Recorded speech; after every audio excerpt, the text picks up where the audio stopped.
થોડા વર્ષો પછી અનુજ સિંદુરીમાં થોડા વર્ષ રહ્યો. તેના બાળકો પણ મોટા થઈ ગયા, પરંતુ અનુજનું દિલ અહીં સિંદુરીમાં ન હતું. તે હજી પણ તેના જૂના ખેડી ગામને યાદ કરી રહ્યો હતો. પરંતુ ત્યાં હવે ખેડી ન હતું. ત્યાં મોટો બંધ હતો તથા ખેડી અને તેની આજુબાજુ પાણીથી ભરેલું મોટું તળાવ હતું. અનુજે વિચાર્યું, જો આપણે વણ નોતર્યા મહેમાન કહેવાતા હોઈએ તો આપણે બીજી કોઈ જગ્યાએ જતા રહીએ જ્યાં આપણા સ્વપ્ન સાકાર થાય. મુંબઈ. અનુજે તેની જમીન અને પશુઓ વેચી દીધા અને મુંબઈ આવી ગયો. અહીં તેણે તેના પરિવાર સાથે નવું જીવન ચાલુ કર્યું. તેનું ફક્ત એક જ સ્વપ્ન હતું કે તેના બાળકોને શાળાએ મોકલવા, તેમને સારું ભવિષ્ય, સારું જીવન આપવું. અહીં પણ આ બાબતો સરળ ન હતી, પરંતુ તેને આશા હતી બધું સારું થશે.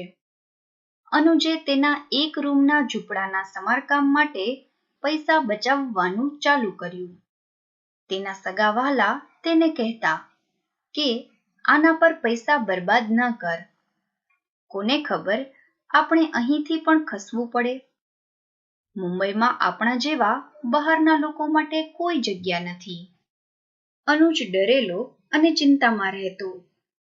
તે વિચારતો, અમે સિંદુરી માટે ખેડી છોડ્યું. ત્યારબાદ અમે સિંદુરી છોડી મુંબઈ આવ્યા. જો અમારે અહીંથી પણ ખસવું પડશે તો અમે ક્યાં જઈશું?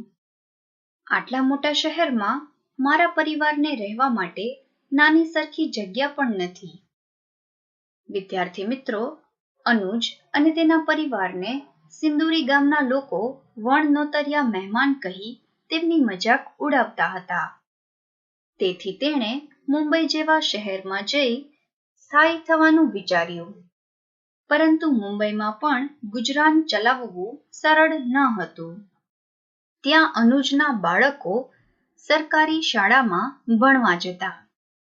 મુંબઈની ભીડમાં પણ અનુજ ખૂબ જ એકલતા અનુભવતો હતો. મુંબઈ અનુજની કલ્પના જેવું ન હતું. જો કોઈ નોકરી કરતું હોય અને તેની બદલી થાય તો તેને પોતાના પરિવારના ભરણ પોષણની કે આજીવિકાની કોઈ ચિંતા રહેતી નથી. પરંતુ આમ અચાનક થતું વિસ્થાપન કેટલાક લોકો માટે ખૂબ જ મુશ્કેલ હોય છે. તમે ઘણીવાર એવું સાંભળ્યું હશે કે કોઈ સરકારી બાંધકામ કરવાનું હોવાથી આખી ઝૂંપડપટ્ટી ખસેડવામાં આવી. બાળકોનો અભ્યાસ, રહેઠાણની ચિંતા, રોજીરોટી, નવા લોકો, નવી જગ્યા, સગા સંબંધી અને મિત્રોથી જુદા થવાનું દુઃખ. આમ વિસ્થાપિત થયેલા ઝૂંપડપટ્ટીના પરિવારોને નવી જગ્યા પર જઈ અનેક મુશ્કેલીઓનો સામનો કરવો પડે છે.